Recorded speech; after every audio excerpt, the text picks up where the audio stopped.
Hola, doctor Andrada. Hola, doctor. Hola, hola, Doc. Hola Andrés, ¿qué tal? ¿Cómo están? Hola, Augusto. Doctor Andrade, buenas noches. Hola, Doc. Mucho gusto.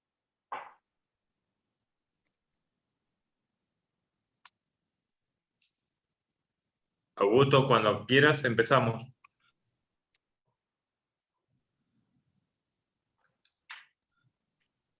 Yo lo escucho entrecortado al doctor Ecuador.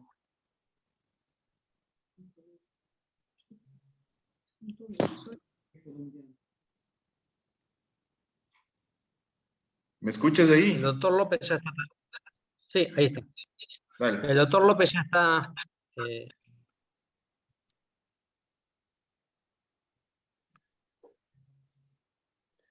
Buenas noches, Francisco. Hola, hola, ¿qué tal? Buenas noches.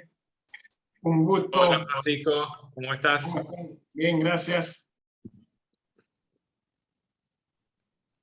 No lo...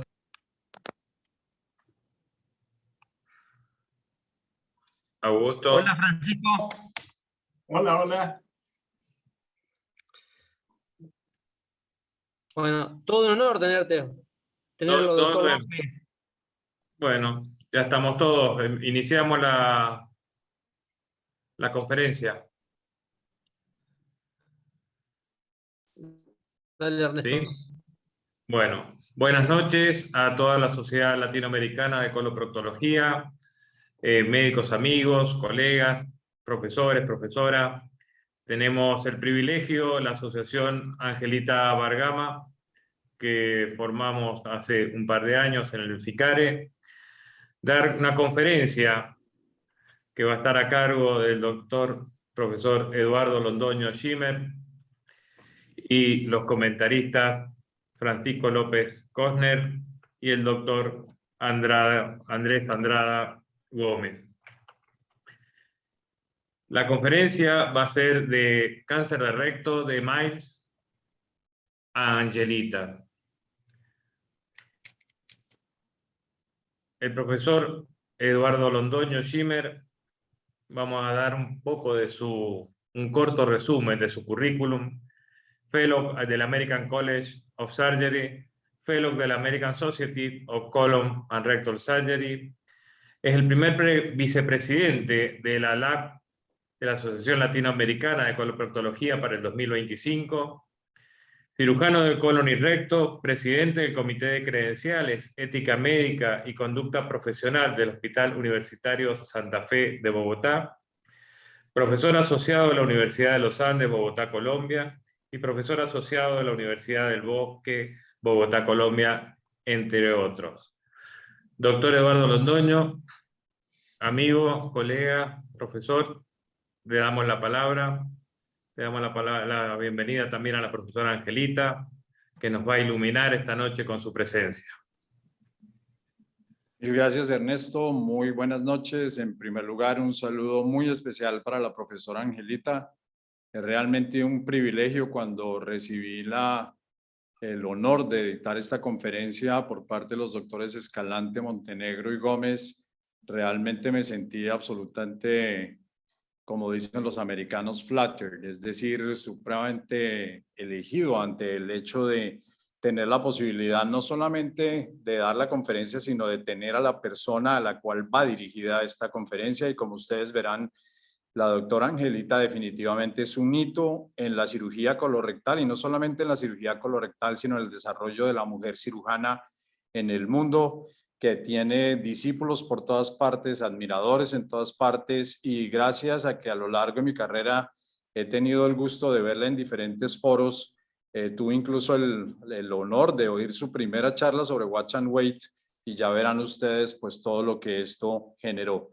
Nuevamente, mil gracias a la Fundación Abergama por haberme invitado, y voy a compartir pantalla.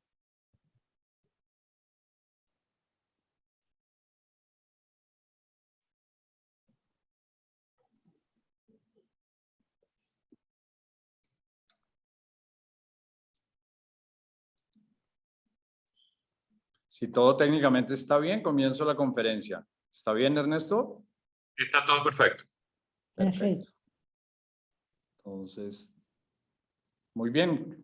El título de la conferencia es Cáncer de recto de Miles Angelita. Y yo personalmente tuve el gusto de escogerla y ellos tuvieron el gran respeto y gran amabilidad conmigo para que así se llamara la misma. No sé por qué no avanza.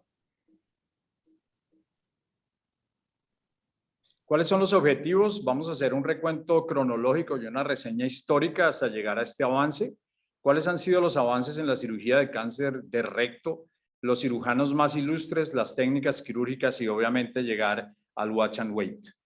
La primera colostomía se le atribuye a Jean Sulema Massa en la ciudad de París, en donde realmente fue la primera persona que describió la posibilidad de derivar el intestino. Posteriormente a Lis Frank, fíjense ustedes, 1790-1847 es a quien se le atribuye la primera resección de un tumor de recto hacia el año 1820. Y fíjense ustedes que ya aparece la primera mención de una resección abdominoperineal en 1884 en la Universidad de Heidelberg, que es la universidad más antigua de Alemania, pero que por alguna razón Vincent Cerny aparentemente no la publicó, o si la publicó lo hizo en Alemania y no tuvo una difusión lo suficientemente importante, y por esa razón pues obviamente se le atribuye a Miles, como veremos. Fíjense ustedes que en aquellas épocas en las cuales no había un desarrollo adecuado de la anestesia, en la cual la mortalidad transoperatoria era muy alta, había personas como Henri Hartmann, que ustedes saben fue el que describió pues el cierre del muñón distal, haciendo 1000 cirugías anuales por más de 20 años. Es decir, que la experiencia quirúrgica que tenían en aquella época hacía de estos cirujanos personas supremamente hábiles y supremamente rápidas a pesar de las consecuencias de sus cirugías.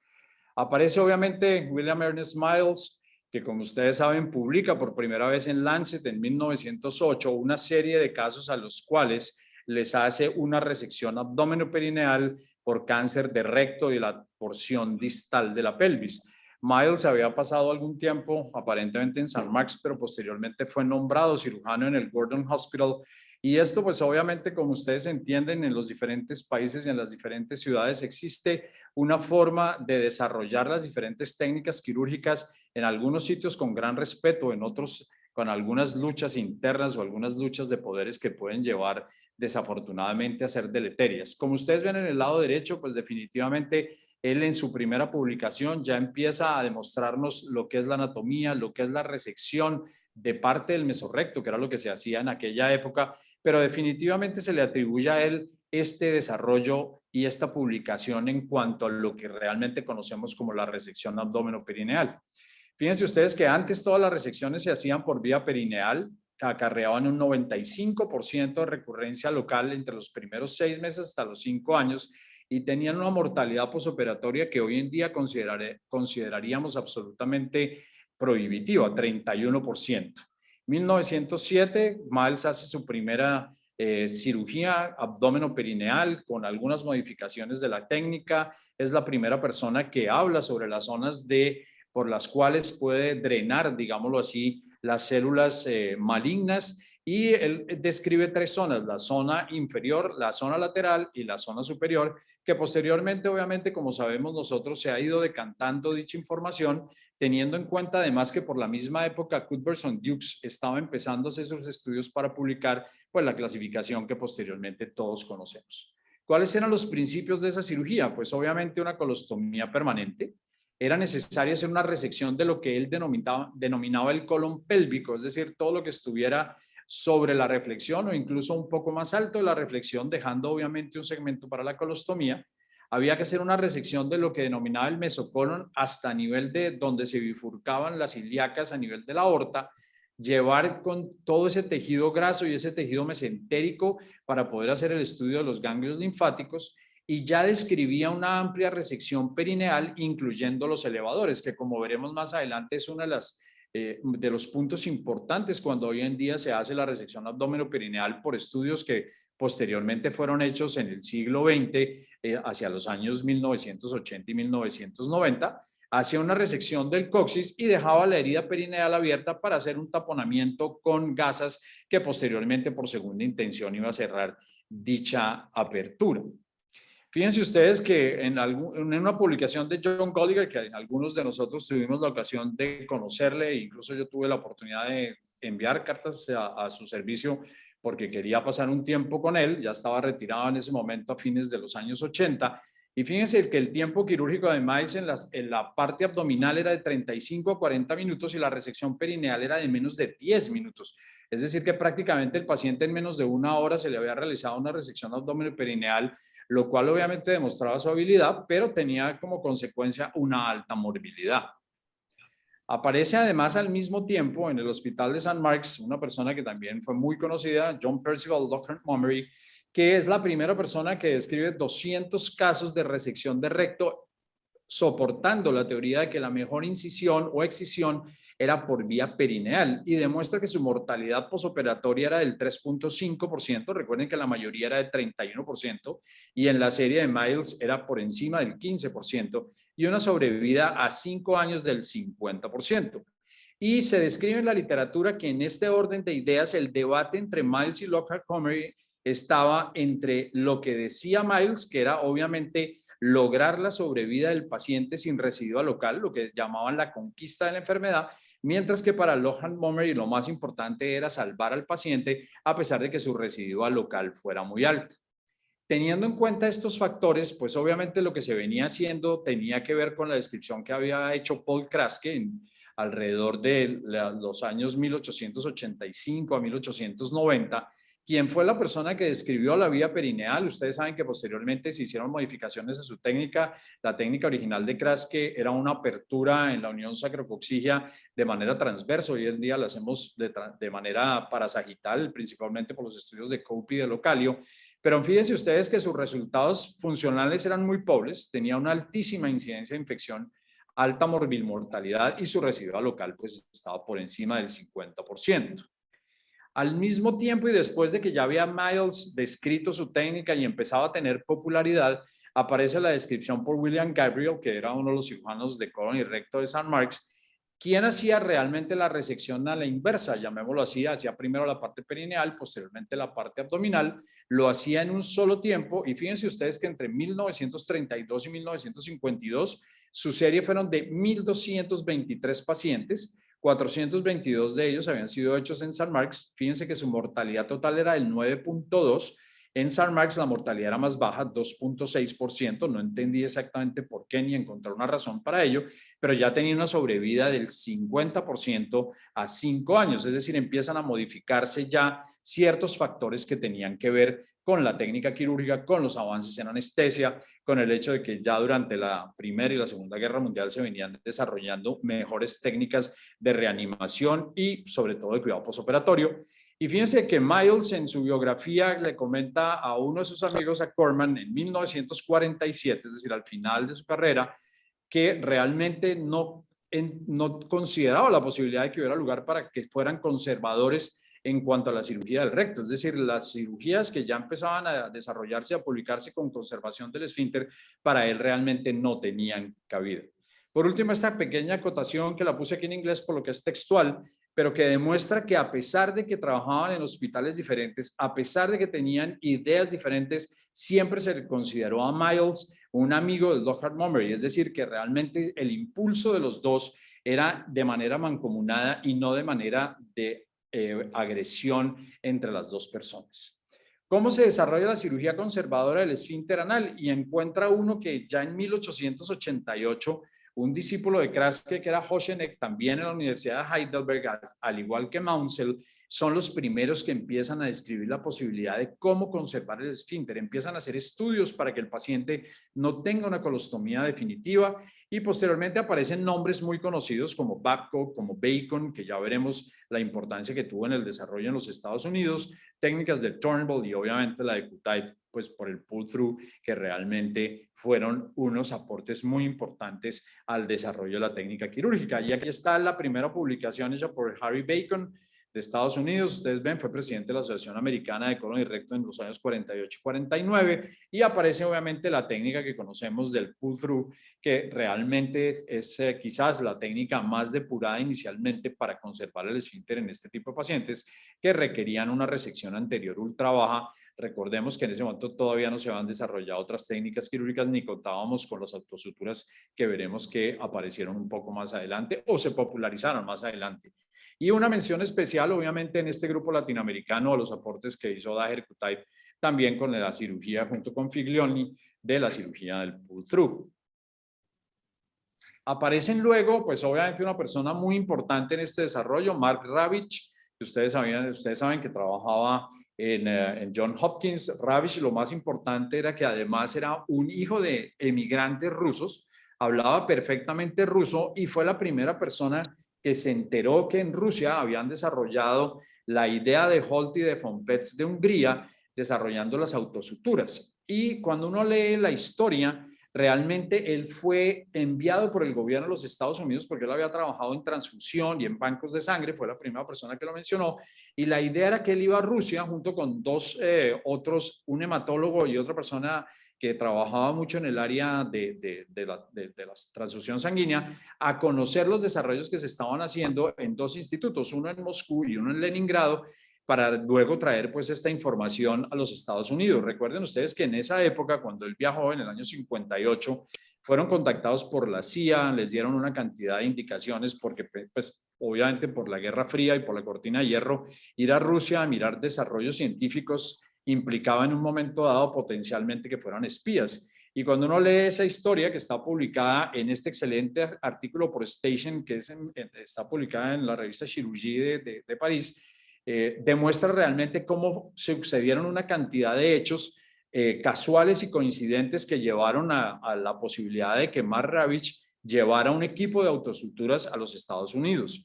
Él inicialmente, ustedes saben que él era cirujano pediatra y fue cirujano además cardiovascular, y posteriormente él contacta al doctor Station y contacta al señor Hirsch, que estaba interesado en desarrollar un negocio en los Estados Unidos. Y la única de varias personas que contactaron para el negocio, la única persona que se interesó fue el señor Hirsch. Pues fundaron los tres, se hicieron una sociedad y desarrollan pues obviamente lo que conocemos hoy en día como las autosuturas entre 1964 y 1967, con el cambio absoluto en las resecciones anteriores ultrabajas, permitiendo la conservación del esfínter. Aquí hay dos diapositivos en los que muestran los aparatos desarrollados por los húngaros. El primer aparato, ustedes ven aquí la línea donde se ponían los agrafes. Posteriormente, cómo se va desarrollando y ya se parece un poco a lo que tenemos hoy en día. Y estos fueron los equipos que pudo llevar. Él no pudo llevar sino solamente el linear de Rusia a Estados Unidos, y ustedes ven que realmente es muy similar a lo que posteriormente nosotros conocimos, y este desarrollo fue fundamental para la técnica quirúrgica. Importante también tener en cuenta los estudios de Johnston y de colaboradores, donde se demostró que no era necesario mantener la regla de los 5 centímetros de distancia al margen donde se encontrara la lesión, sino que en general con 1 a 2 centímetros era suficiente, lo cual obviamente permite hacer anastomosis, como todos sabemos, hoy en día ultra bajas, con unos resultados funcionales muy adecuados, conservando obviamente el esfínter anal sin necesidad de una colostomía definitiva. En los años 80 surge obviamente los estudios de Bill Hill. Aquí tenemos uno de los artículos originales, 1979, me lo firmó muy amablemente en una visita que hizo a Colombia, y aparece el desarrollo de la anatomía y el desarrollo del plano sagrado y el mesorrecto, que definitivamente demuestra la necesidad de hacer una excelente técnica quirúrgica, una técnica quirúrgica depurada, completa, en la cual junto con los estudios de Kirk, que era su patólogo, pues se demuestra que la necesidad de conservar ese plano sagrado y de resecarlo completamente en los pacientes que tengan cáncer de recto de los 2 tercios inferiores hace una diferencia gigantesca desde el punto de vista de la recurrencia local y de la sobrevida de estos pacientes, y demuestran en este artículo en 1998, es decir, ya varios años después de haber sido la publicación original del 82, que tienen una rata de recurrencia local del 3% a 5 años y de 4% a 10 años. Cuando yo hice mi entrenamiento en San Marcos en el año 91-92, definitivamente nadie había podido tener la misma serie de recurrencia local. Había muchísima discusión al respecto, y ustedes todos saben después que el profesor Hill realmente se dedicó a ser el mentor y a desarrollar la técnica quirúrgica en diferentes países, iniciando por los escandinavos, posteriormente por los holandeses, y en general a nivel mundial, depurando la técnica quirúrgica, y obviamente después las series demostraron que lo que él decía se podía lograr. Aquí ustedes ven la importancia que tiene, ya este es un artículo mucho más reciente, en donde se demuestra que si uno hace la resección completa, cónica de todo el mesorrecto, pues obviamente la incidencia de residuo local es mucho menor, los resultados oncológicos son mucho mejores y fíjense ustedes que han pasado muchos años al respecto. En cuanto a la resección abdominoperineal, como se los decía previamente, realmente la técnica también, como Mais lo enunció al comienzo de su publicación, lo más importante es que la resección obviamente sea llevándose todo el elevador hasta la pared lateral, logrando de esa manera pues un mejor espécimen y logrando de esa manera una disminución en la residual local. Aparece en 1991 el artículo publicado por Mose Jacobs, con quien tengo una relación cercana, igual que con Gustavo Plasencia en Miami, y realmente ustedes saben que fue la primera persona que publicó la resección laparoscópica de colon, con todo lo que posteriormente vino, una gran cantidad de detractores, hubo muchas personas que incluso en diferentes foros lo tildaron prácticamente que estaba haciendo algo antiético e indebido, y pues todos sabemos lo que posteriormente sucedió con el desarrollo vertiginoso de la laparoscopia, de las diferentes técnicas, de la ergonomía, de los diferentes aparatos que nos permiten hoy en día hacer este tipo de cirugía. Y se demostró a lo largo de los años en las diferentes publicaciones que están aquí en este diapositivo que realmente los resultados por vía laparoscópica, tanto para cirugía de colon como para cirugía de recto, eran similares o incluso mejores a lo que se lograba con cirugía abierta. Y fíjense ustedes que son muchos de los más famosos estudios, el trial de LACI colaboradores, el COST, el COLOR, el CLASSIC, en fin, todos los demás que todos conocemos. Pero aquí aparece el hito al cual nos referimos y a quien quiero rendirle un honor especial y manifestándole mi aprecio y mi absoluta admiración, y es cuando yo, es decir, me encuentra uno este artículo, está publicado en el año 2018, ella fue la portada de la revista Disease of Colon and Rectum, y ustedes al leer pues entienden exactamente por qué es un hito.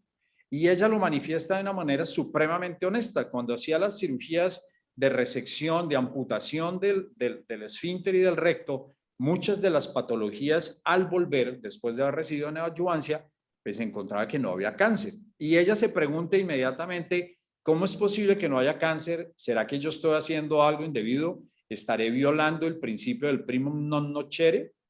Y recuerdo mucho la presentación que ella hizo, en donde, como muy bien lo manifiesta ella acá, la audiencia estaba absolutamente pensando que ella estaba fuera de sí, que estaba con algún problema mental, que incluso recuerdo cómo fue la sesión de los moderadores y cómo ella fue tildada incluso de antiética, diciendo que no había suficiente información al respecto, y ver cómo ella realmente se defiende ante semejante auditorio, y posteriormente pues ustedes ven lo que ha sucedido. Ella se basa no solamente en lo que ella desde 1972 en su tesis, el doctor Rodrigo Oliva Pérez tuvo la amabilidad de mandarme la portada de su tesis doctoral, en donde pues ustedes ven que ella desde muy temprano en su carrera, desde muy temprano, donde ella misma lo manifiesta en su biografía, tuvo que luchar realmente contra el hecho, primero, de ser una mujer que quería ser cirujana. Posteriormente, la anécdota cuando ella va a San Marcos, donde le escriben Doctor a Bergama y después se dan cuenta que ella es una mujer y pues realmente le dicen que va a ser muy difícil, y ella pues obviamente con ese tesón que la caracteriza logra todo lo que viene logrando y demuestra que realmente no solamente las mujeres tienen la capacidad, sino que tienen muchísimas más valores que lo que muchas veces podemos tener los hombres. Y ella se basa obviamente, o le llama mucho la atención, que el doctor Nigro ya había publicado en el año 74 el manejo no operatorio del cáncer de ano, y prácticamente es uno de los alicientes para seguir en su estudio. Aquí ustedes ven la portada de dicha revista 2018. Yo he tenido el gusto de verla en muchos sitios. La última vez la vi en Jerusalén en el año 2020, cuando fue la última reunión virtual en la que prácticamente pudimos participar muchos, gracias a la invitación de Steven Wexner. Y realmente es un gusto oírla. Hoy disfrutamos muchísimo las diferentes charlas de Rodrigo Oliva Pérez, y pues siempre es un gusto ver cómo una cirujana latinoamericana realmente está demostrando su capacidad a nivel mundial. Esta es su primera publicación en donde ella dice que pues obviamente son 36 pacientes que hicieron una respuesta clínica completa. Fíjense ustedes, 30 de ellos no fueron llevados a cirugía y 28 de ellos en el momento en que estaba publicado, pues obviamente estaban vivos y sin recidivo. Y esta fue, digamos, la primera serie, la primera publicación que se hizo. Posteriormente, ya hablaremos un poco más del Watch and Wait, pero a lo largo de la cirugía también ha habido otros desarrollos en los que han participado latinoamericanos. Aquí tenemos el gusto de tener a mi gran amigo Sergio Larache, que ustedes saben que fue una persona fundamental para el desarrollo del TAMIS.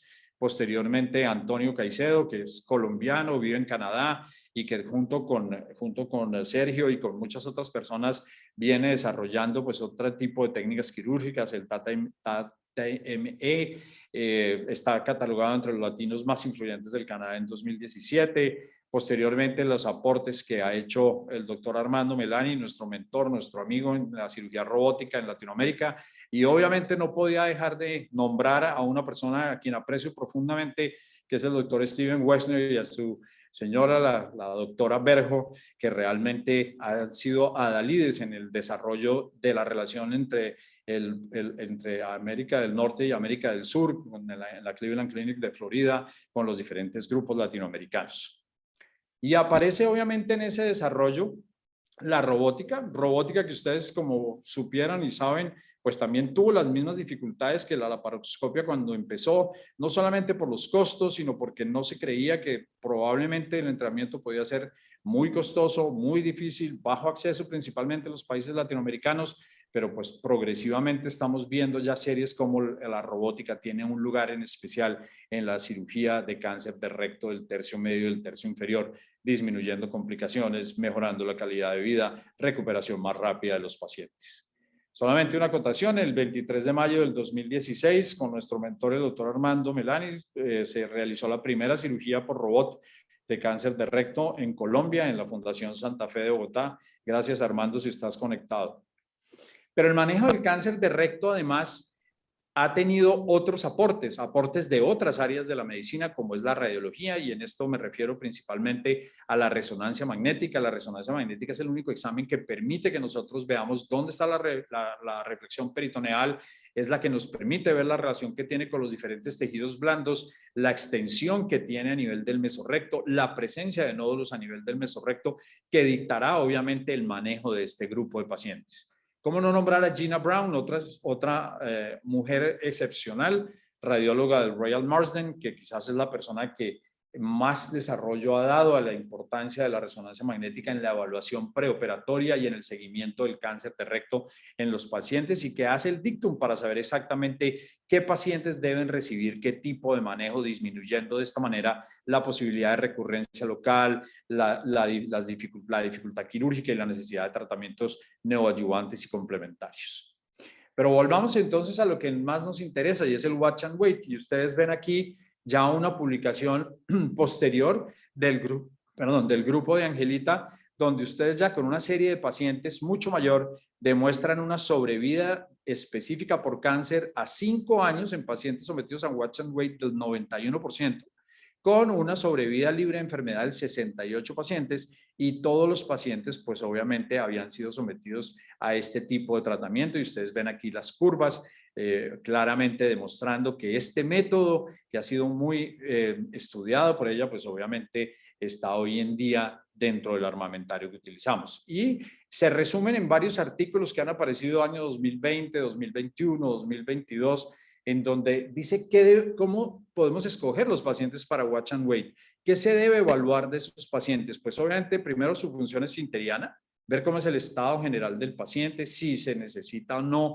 en un momento dado en el paciente un estoma de protección o una resección quirúrgica y no un Watch and Wait.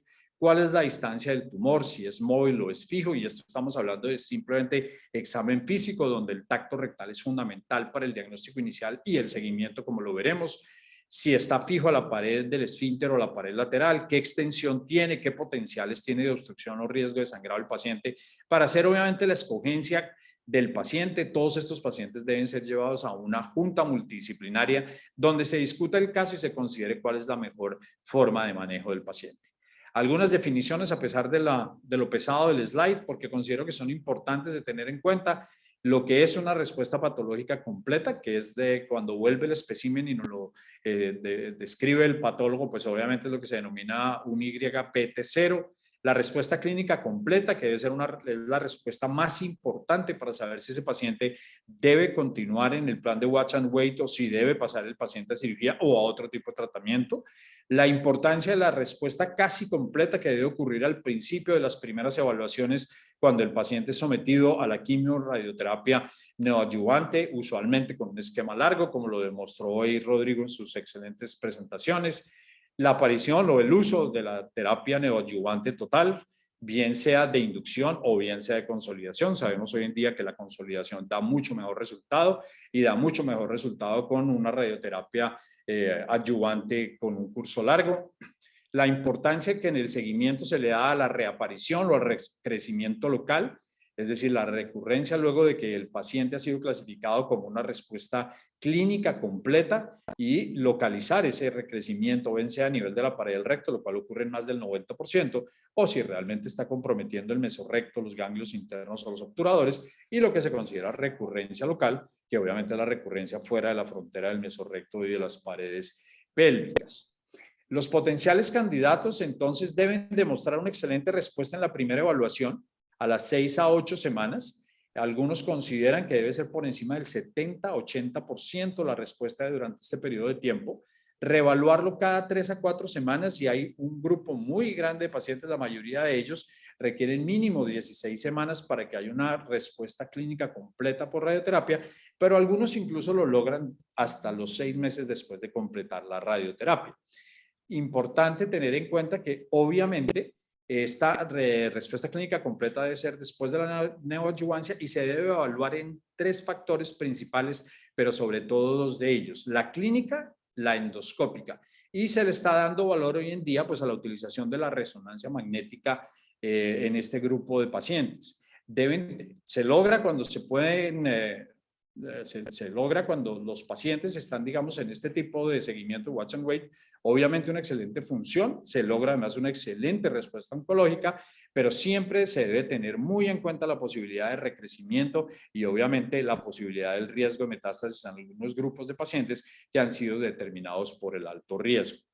Importancia, tacto rectal debe ser hecho por un experto. Cualquier examen debe ser hecho por una persona que obviamente haya valorado al paciente previamente y como lo decía hoy Rodrigo, estos pacientes que están sometidos a watch and wait, la idea es que solamente se deben incluir en general pacientes a los cuales obviamente uno tenga acceso digital a la zona donde está el tumor para hacer este seguimiento.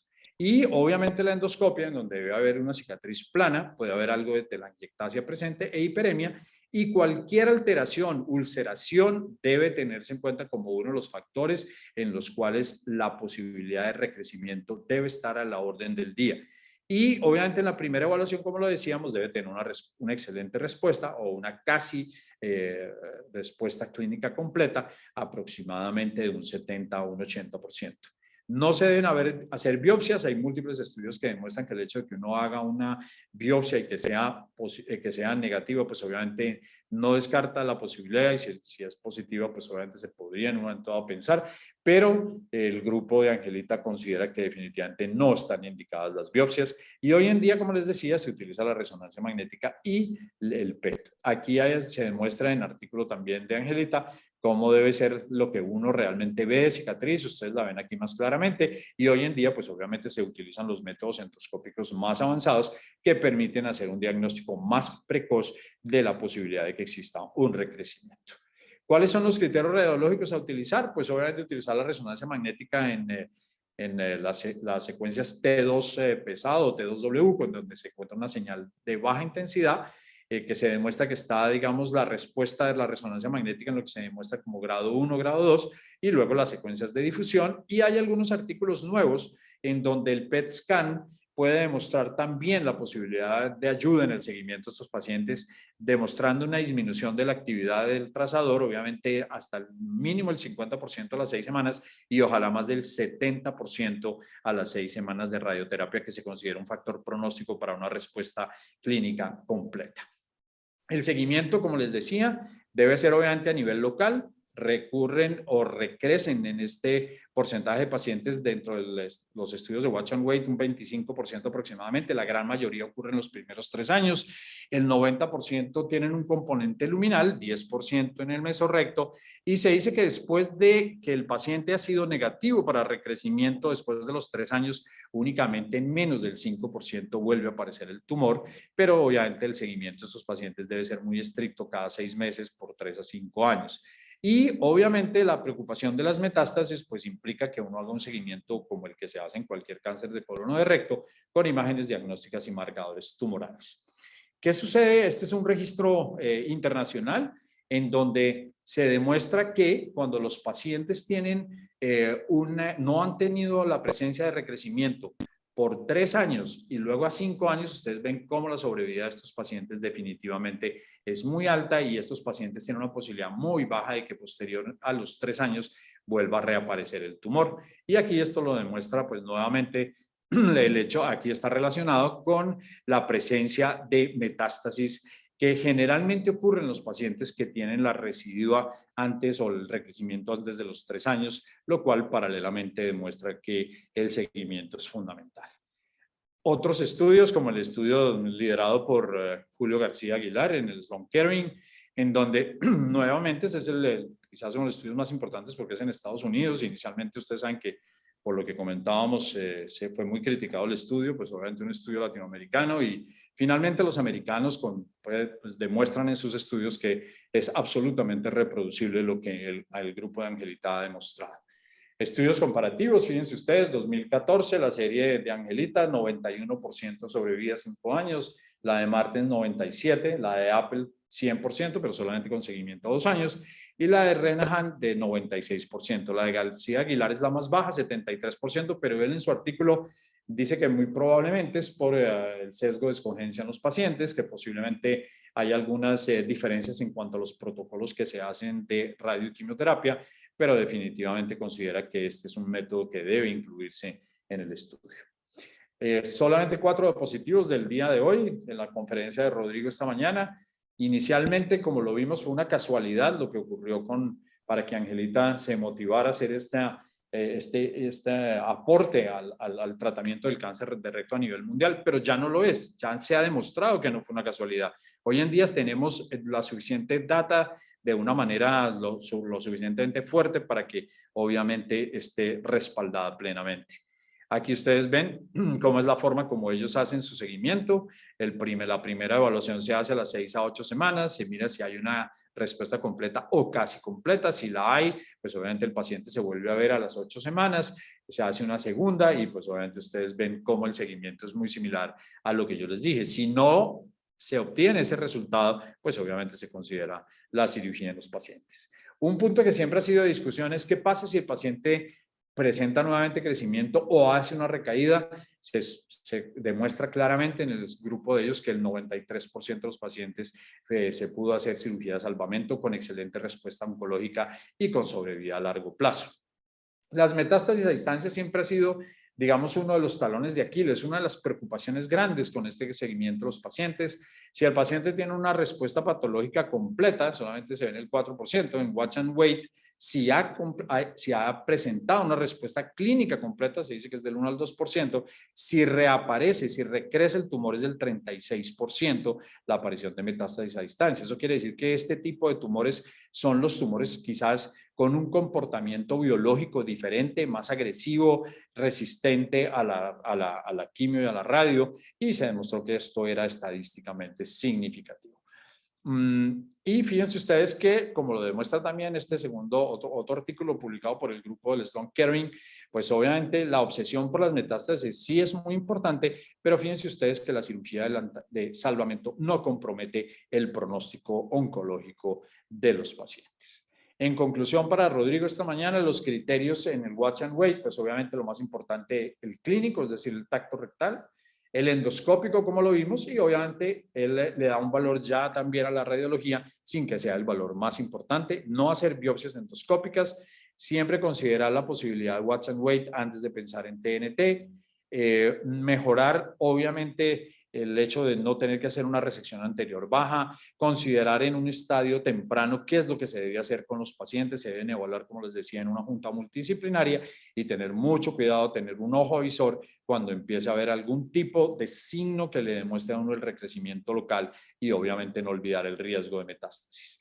Resumiendo, ¿cuáles son los hitos en el desarrollo de la cirugía colorectal? Ustedes ven aquí nombres muy importantes, aquí aparece Miles, la aparece Nigro en 1974, en el 78 mi maestro, el profesor Nichols, pues obviamente con Sir Alan Parks son los que desarrollan la bolsa ileal. Posteriormente aparece Jacobs con la laparoscopia. En 1992 yo tuve la oportunidad de ayudar a Steven Wexner en la primera cirugía laparoscópica de colon que se hizo en el Hospital de San Marcos, en lo que hoy en día se llama The Old San Marcos, el Hospital Viejo. Y posteriormente, fíjense ustedes aquí, dándole gran importancia pues al Watch and Wait 1996 al 98 por Angelita y posteriormente pues el desarrollo de todas las demás técnicas que ya comentamos. ¿Cuáles son las zonas grises en el cáncer de recto? Aquellos tumores bajos que clínicamente son un T2 deben recibir quimio y radioterapia, solamente cirugía upfront. Clínicamente los T3 de bajo riesgo deben recibir neoadjuvancia y luego cirugía con TMI o solamente TMI. Los pacientes que tengan clínicamente un T4, dar terapia total, terapia neoadjuvante total. El uso o la utilización de linfadenectomía lateral para los tumores bajos en adenopatías de más de 7 milímetros. Hoy nos mostró Rodrigo los estudios japoneses, su entrenamiento y su estadística. El Rollout Trial, que demostró que obviamente la cirugía por vía laparoscópica y robótica es similar, aunque se demuestra en otros estudios posteriormente que hay mejor función renal, anorrectal, hay una disminución en la impotencia, una disminución en la eyaculación retrógrada y en la sintomatología urinaria. Y obviamente en las guías del NCCN, la versión 1 del 2022 ya incluye la posibilidad de que sean incluidos pacientes en Watch and Wait, siempre y cuando obviamente se haga en centros experimentados con un approach multidisciplinario para la escogencia de los pacientes de la manera más adecuada. Angelita, médica brasileira que estudia el cáncer, entra en la lista de las científicas más influyentes del mundo. Tenemos el gusto de tenerla entre nosotros, de tener esa posibilidad de hablar fluidamente con ella, de tener el gusto de compartir este avance científico fundamental, su libro de reciente aparición. Y lo único que me resta decir es gracias, Angelita, por el privilegio de conocerte y por tener el privilegio de dirigirme a todos ustedes en esta noche. A la Fundación, mil gracias nuevamente, a mis amigos de la misma, gracias por haberme contactado y por haber tenido realmente este privilegio único. Mil gracias. Gracias, Eduardo, por tan excelente conferencia, habernos hecho pasar por la historia y este mensaje que has dado fabuloso para todos nosotros. Gracias, Angelita, por compartir con nosotros este momento. Y la vamos a dejar para el final, Angelita, para que nos haga un resumen de todos los comentarios que tiene que hacer. Ahora le pedimos al doctor Francisco López Cosner, cirujano de colon y recto, director del Centro de Cáncer Clínico de la Universidad de los Andes, profesor asociado de la Universidad de Chile, Fellow Colon and Rectum Surgery de la Cleveland Clinic, miembro titular de la Sociedad de Cirujanos de Chile, miembro titular de la Sociedad de Coloproctología de Chile, miembro de la LAB, visiting professor de Tokyo Medical and Dental University y director del programa de cribado en cáncer colorectal en Chile. Doctor López Cosner, adelante por favor con sus comentarios. Gracias, doctor Ernesto Montenegro. Un honor de participar en esta mesa de conversación respecto al cáncer de recto con tan altas autoridades como la doctora Gama y con nuestros amigos, con Eduardo Londoño, Augusto, doctor Andrade. Excelente charla, ¿qué puedo decir? Eduardo, tenía algunas preguntas, pero están casi todas respondidas en tu presentación, que ha abarcado la historia, ha abarcado el concepto y naturalmente el estado actual del tratamiento ha sido excelente, realmente muy buena. Yo en realidad mis comentarios van con lo que nos mostró Eduardo. Nosotros hemos pasado del tema quirúrgico con esta tremenda recurrencia local a una recurrencia local que está muy controlada, no cabe ninguna duda. Hay algún grado de discusión respecto a los distintos aproximaciones respecto a la cirugía robótica, laparoscópica, donde aún no hay ninguna superioridad al respecto. En realidad lo que uno esté acostumbrado y lo haga bien, y probablemente hay algunos pequeños detalles que nos pueden aproximar a un mejor tratamiento.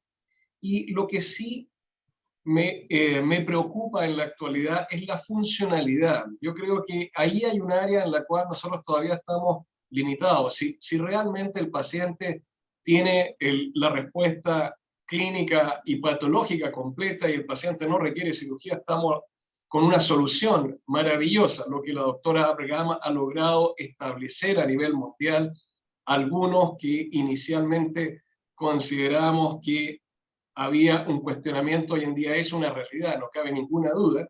En particular en los pacientes cuya opción es una resección abdominoperineal, o en anastomosis muy baja, donde sabemos que la funcionalidad no va a ser buena. Evidentemente que la opción de no tener que extirpar el órgano, el recto, nos ofrece una mejor calidad de vida a nuestros pacientes.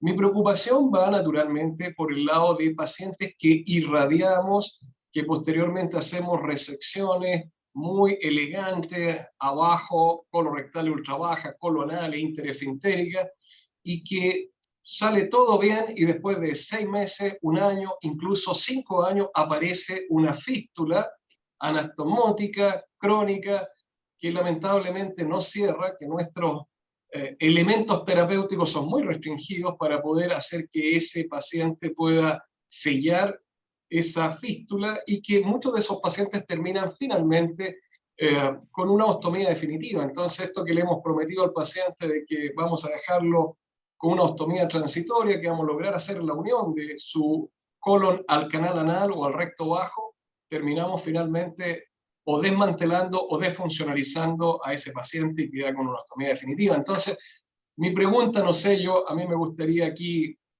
con los panelistas y naturalmente con la doctora Argama, ¿cómo podemos de alguna forma identificar a los pacientes que no van a responder? Estos pacientes que no van a tener una respuesta completa, o los pacientes que puedan recrecer, alguna forma que uno pudiera identificarlos, que pudiera esos pacientes, no sé, no llevarlo a la ruta de la radiación, no sé, yo creo que estoy pensando, lucubrando de alguna forma, porque muchos de nuestros pacientes están yendo a una radiación que posteriormente vamos a tener que exponerlo a una resección compleja, y nos enfrentamos a este tema. Ese es uno de los comentarios. Ahora, sin duda que la otra pregunta que le iba a hacer a Eduardo, que ya la colocó en la zona gris, son estos pacientes con lesiones precoces, un paciente T2. Ese paciente T2 probablemente es un muy buen candidato para ir directamente con una cirugía que sabemos que lo va a curar con altísima probabilidad, y dejamos fuera este fantasma de la radiación, que insisto que no solamente nos expone a estas fístulas crónicas, sino que a una funcionalidad que probablemente no es igual, sobre todo cuando uno está haciendo anastomosis ultra baja. Esos son mis comentarios. Yo en realidad el resto de la charla la encuentro excelente, y tenemos a la doctora Gama, aprovechemos la oportunidad que ella nos pueda hacer comentarios respecto a un tema que ha sido motivo de su desarrollo profesional y gran aporte mundial. Angelita, ¿quiere contestarle algo, hacer algún comentario antes que el doctor Andrés Andrade haga su comentario? Sim, gostaria muito, mas eu acho que ele também dirigiu a pergunta ao nosso querido amigo Eduardo Londonho. Eu queria, em primeiro lugar, se eu for falando agora, cumprimentar o doutor Eduardo Londonho. Que palestra fantástica! Abordou o tema de uma maneira completa. Passou de Miles até o momento. Até quando, em alguns doentes, não se faz a operação de Miles. Mas a operação de Miles, a gente continua fazendo. É uma operação extraordinária. Ainda a realizamos quando não há resposta ao tratamento radioquimioterápico. Mas eu queria assinalar que nós fazemos o Outweight particularmente para o câncer do reto distal, para o câncer de reto, cuja primeira possibilidade de tratamento seria uma amputação de reto. Então, para nós, mesmo que seja um tumor mais precoce, como disse nosso estimado e conceituado colega, Dr. Francisco do Chile, Lopes, às vezes o tumor é T2 ou um T3 de início, mas ele é baixo. A ressecção também vai demandar uma anastomose muito baixa. Então, este é o dilema. Então, nesse momento, também eu tenho dúvida. Se nós temos um T2 baixo, que eventualmente poderia ser submetido a uma retossigmoidectomia com anastomose colonal, como nós fizemos muito, e foi motivo de tese, como bem lembrou o doutor Eduardo, minha tese para professor, foi retossigmoidectomia, com tumor de reto baixo ou médio, com anastomose colonal. Naquela época, nós não fazíamos radioquímio. Os resultados funcionais, de início, não eram tão bons, mas progressivamente os resultados se tornavam bastante aceitáveis. Foi uma técnica que nós usamos muito. Aí veio a radioquimioterapia, e agora o dilema é maior. Porque se fazemos a radioquimioterapia, como bem disse o Francisco, e se não houver resposta, a gente vai encarar um problema maior em fazer uma retossigmoidectomia com anastomose colonal numa pelvis irradiada. Os problemas funcionais, como ele bem mencionou, são piores. Aí é um grande dilema. Aí entra em jogo o doente, suas condições clínicas, corpóreas, a sua vontade de ser submetido ou não a uma cirurgia, a sua possibilidade. E entra em jogo, hoje, ainda não na prática, mas seguramente será oficial, oficializado progressivamente, os testes genéticos, que nós já conseguimos, seguramente vamos conseguir, que eles sejam realizáveis e que provavelmente, não para todos, mas para esses casos duvidosos, a gente possa fazer um teste genético que possa identificar com mais segurança aqueles que irão responder à radioquimioterapia. Então, o tumor de reto baixo. Se nós temos teste genético, tumor T2, T3 no início, fizemos um teste genético, um teste hoje de biologia molecular, pesquisamos os genes relacionados à resposta à radioquimioterapia neoadjuvante, nós poderemos, com mais segurança, responder a essa pergunta. No momento, eu também tenho dúvida. Penso muito, mas considerando que, no momento, nosso índice de resposta completa vem aumentando progressivamente, com a melhoria do nosso protocolo de quimioterapia, sobretudo, porque a radioterapia não mudou muito, mas hoje nós fazemos e preconizamos isso já há alguns anos, a manutenção da quimioterapia durante aquele período de espera ao final da radioterapia. Então, com essa quimioterapia que o Dr. Júlio mencionou agora, de consolidação, nós temos tido a resposta completa em muito maior número.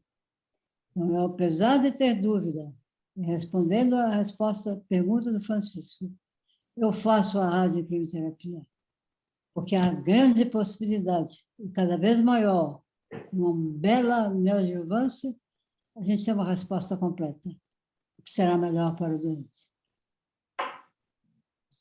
Muito obrigado, professora. Obrigada a vocês. ¿Quiere contestarles algo, Francisco, a la profesora? No, excelente. Bueno, vamos a dar paso a los comentarios del doctor Andrés Andrade Gómez.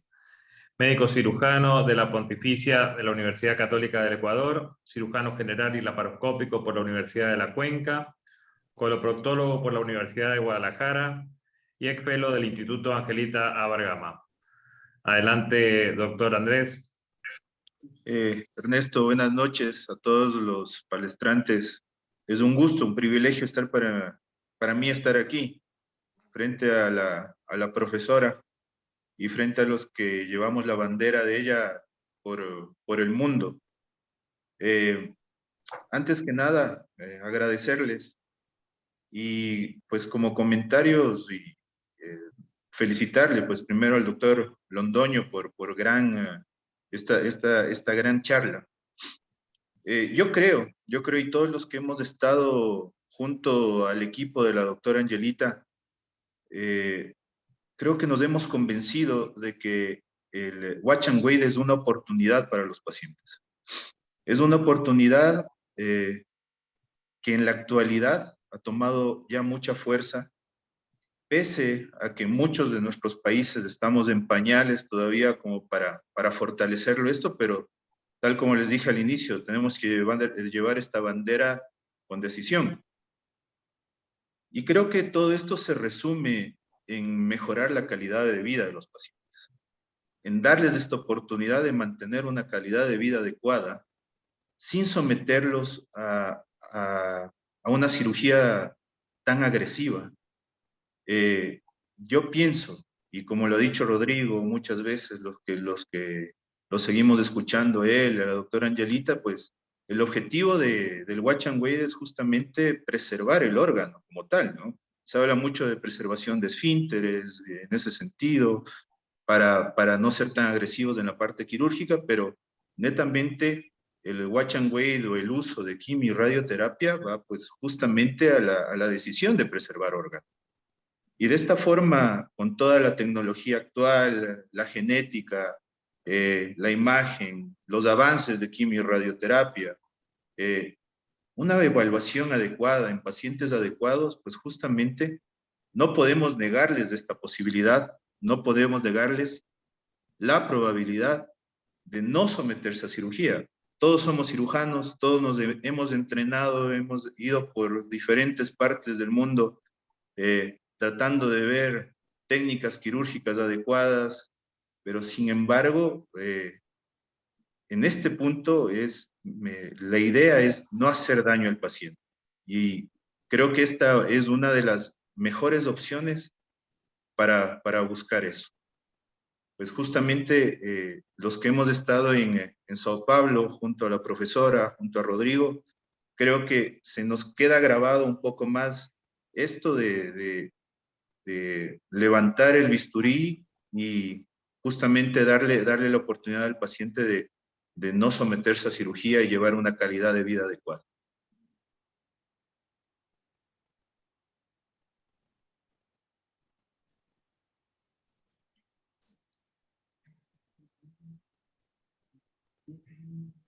No te escuchamos, Ernesto.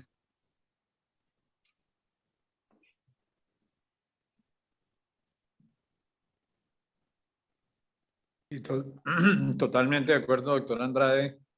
Y yo pienso que eso exactamente fue lo que Angelita en aquellas épocas, desde 1972 en adelante, fue lo que pensó. Estoy seguro que la calidad de vida de sus pacientes siempre ha sido y será su objetivo principal, y pues obviamente por eso es un hito, por eso es ese cambio, como muy bien lo dice ella. Sí hay pacientes que hay que hacer abdomen perineal todavía, pero es que la posibilidad de no hacer esa amputación no existía.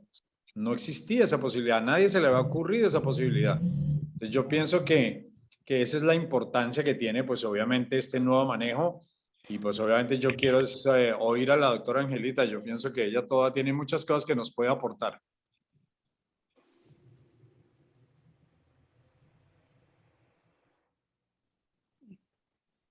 Andrés, foi um prazer tê-lo aqui conosco. E muito graças pelo regalo que você deixou. Adorei. Foi um prazer tê-lo conosco. Aliás, ter os amigos da América Latina conosco, em períodos diversos, e aqui nós estamos vendo, além de você, que estiveram conosco, Nós tivemos o Montenegro, o Augusto, além de serem parceiros, são grandes, mas grandes amigos. Então, a nossa amizade América Latina, doutor Escalante, essa associação que fizeram em minha homenagem, eu lutei, não queria que fizessem, mas os amigos, tão amigos, fizeram essa associação. Eu agradeço todas as homenagens que vocês, amigos da América Latina, fazem a mim. Realmente, eu compartilho com vocês e aprendo muito com vocês. Aprendo não só a medicina, a cirurgia, mas eu aprendo o que tem de bom na vida. A amizade segura, amizade fiel, é com isso que também nós compartilhamos muito. Eu acho que eu não tenho nada a acrescentar.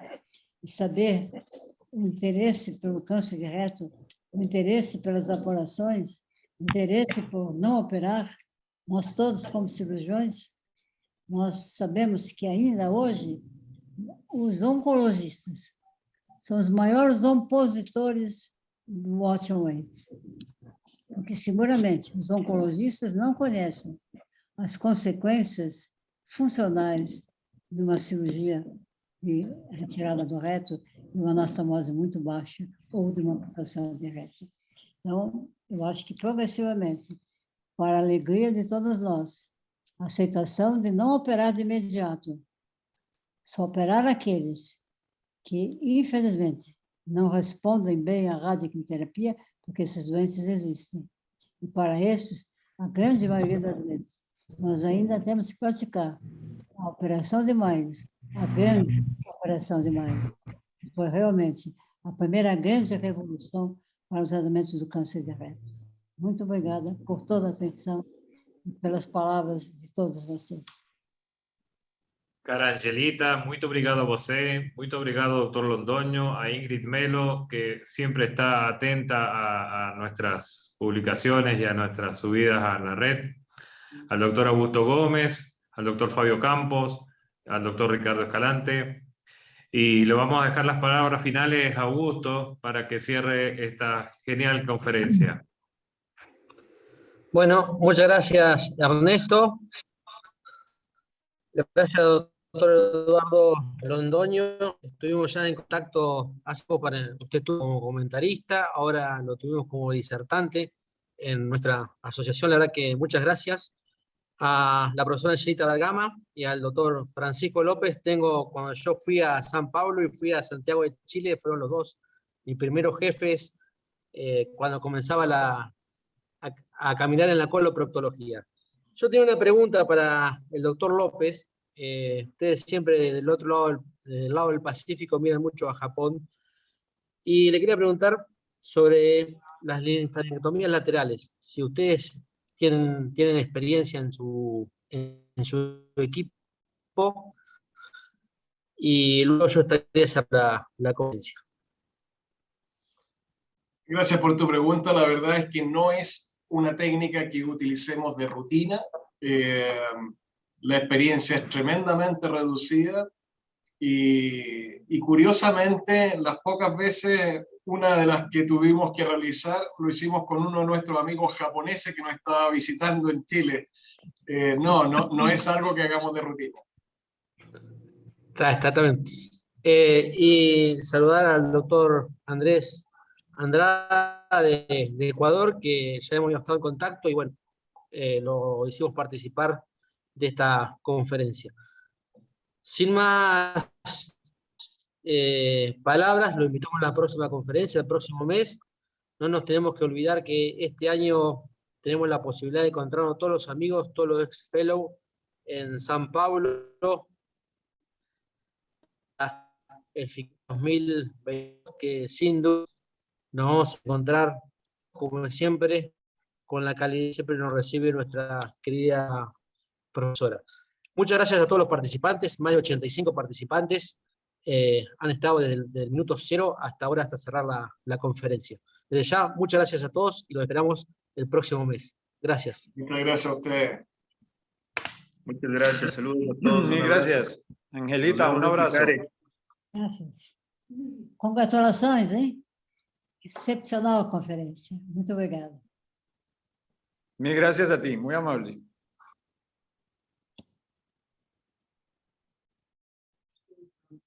Acabou, né?